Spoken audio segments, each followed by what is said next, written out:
आज आपल्या मुंबई शहरामध्ये स्वतःच्या हक्कासाठी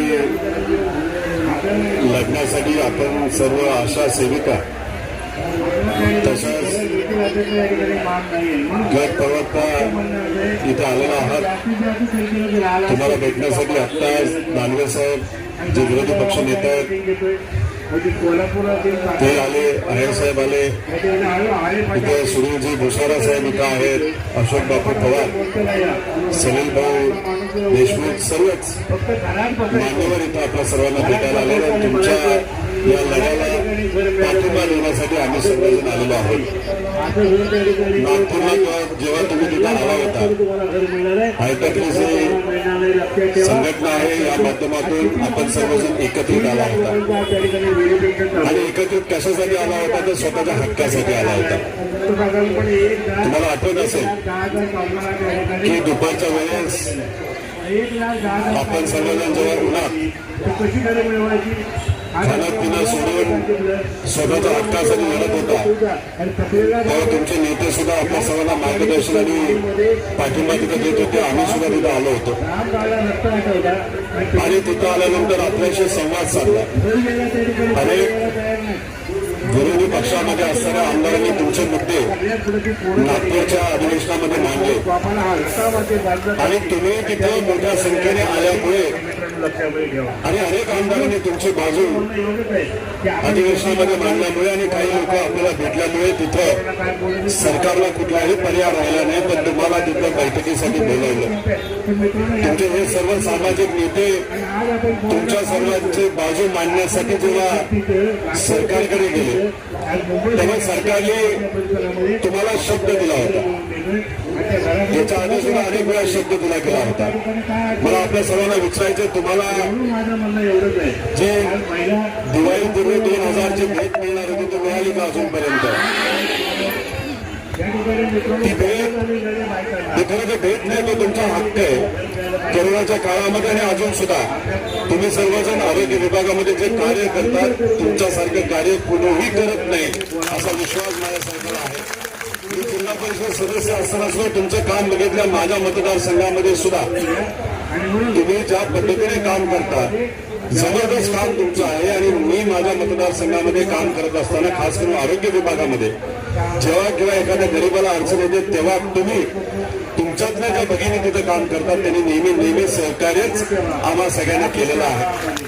त्यामुळे सरकार जर म्हणत असेल तुम्हाला दिवाळीपूर्वी भेट देतो आणि दिवाळी होऊन सुद्धा जर ते भेट देत नसतील तर मग कदाचित त्यांना फक्त शब्द द्यायचा असतो. तो दिलेला शब्द पाळणं हे कदाचित त्यांना कुणीच शिकवलं नाही अशी आजची परिस्थिती आहे. त्याच्याबरोबर आपल्याशी संवाद साधत असताना मोबदल्यामध्ये 7 ते 8 हजार रुपये आम्ही वाढ करतो असं त्यांनी सांगितलं होतं. होतं का नव्हतं? केली का वाढ? त्याच्याचबरोबर गट प्रवक्त्या ज्या आहेत त्यांच्यामध्ये किती रुपयाची वाढ सांगितली होती? झाली का 10,000ची वाढ? आता जेव्हा तुम्ही चर्चेसाठी बसला होता तेव्हा तुम्हाला मंत्र्यांनी आणि नेत्यांनी आणि सरकारमध्ये असणाऱ्या लोकांनी काय सांगितलं होतं? पुढच्या काही दिवसामध्ये लागू करू. होतं का नव्हतं? तुम्ही सांगितलं होतं का त्यांना? की त्यांनी सांगितलं, त्यांनी शब्द दिला होता. कोणा दिला होता? तुम्हाला दिला होता. आणि मग पाळण्याची जबाबदारी कोणाची आहे? तर जर नुसत्या शब्दातच खेळणार असतील आज सरकारमध्ये अतिशय वाईट परिस्थिती हो. तुम्हाला दिलेला शब्द ते पाळत नाहीत, अंगणवाडी सेविकांना दिलेला शब्द पाळत नाहीत, शेतकऱ्याला दिलेला शब्द पाळत नाही. तिथे युवांना जे तुमचे मुलं मुली आहेत तुमचे नातवंड असतील त्यांना दिलेला रोजगार देण्याचा शब्द ते पाळत नाही. आज स्कॉलरशिप प्रलंबित ते पाळत नाही. आणि ह्यांना काय पडले तर स्वतःचं हित पडलं. कोणाला कुठलं पद मिळते, कोणाला कुठलं काय मिळते ह्याच्यामध्ये ते गुंतून राहिलेले आहेत. पक्ष आणि कुटुंब फोडण्यामध्ये हे मग्न आहेत. पण तुमच्या मागण्या यांना पूर्ण करता येत नसतील तर आज तुमच्या सर्वांच्या वतीने तुमचाच एक कार्यकर्ता आणि आम्ही सर्व कार्यकर्ते मिळून या सरकारला इथून एक आव्हान करतो. आज जर आमच्या मागण्या पूर्ण केल्या नाहीत तर याच्या पुढे या टाईम बरोबर हे सगळे भाऊ सुद्धा तिथं आंदोलनाला आणि 100% त्यांच्याबरोबर असतील. त्यामुळे एवढंच आपल्या सर्वांना नेहमीच आमचा पाठिंबा आहे. आज सुद्धा तो पाठिंबा आहे. याच्या पुढेही जर तुम्हाला काय सेवा म्हणून आमच्याकडनं लागली तर 100% आम्ही देण्यासाठी तुमच्या बरोबर आहोत. एकदा जोरदार आजपर्यंत जे काम तुम्ही सर्वजण गरिबांसाठी केलेलं आहे, सामान्य लोकांसाठी केलेलं आहे, स्वतःच्या कुटुंबाचा विचार न करता दुसऱ्या कुटुंबाला मदत कशी व्हावी यासाठी सेवाभावी विचारातून तुम्ही ज्या गरिबांसाठी काम केलेलं आहे आणि तसंच या तुमच्या सर्व पदाधिकारी तुमच्यासाठी केलेलं काम एकदा जोरदार तुमच्यासाठी आणि ह्यांच्यासाठी जोरदार टाळ्या वाजून तुम्ही तुमचा सत्कार तिथे करावा. आम्ही तुमच्या बरोबर आहोत, तुमच्या या लढ्याबरोबर आहोत. या सरकारला आज जर तुमची जाण झाली नाही तर ह्यांना गुडघ्यावर कसं आणायचं हे त्या ठिकाणी तुमच्या बरोबर आम्ही सुद्धा प्रयत्न करू. या सरकारला गुडघ्यावर आणल्याशिवाय राहणार नाही. तुमच्या या दिलेले शब्द आजच त्यांना मान्य करावे लागतील. नाही केले तर मग या सरकारचं काय करायचं येत्या काळामध्ये आपण सर्वजण ठरवूया. मी पुन्हा एकदा आपल्या सर्वांचे तुमचे इथं आभार व्यक्त करतो. तुम्ही सर्वजण महाराष्ट्राच्या कानाकोपऱ्यातून इथं आला आहात. तर तुम्हाला कुठलीही सेवा आमच्याकडनं लागली तर नक्कीच सांगा.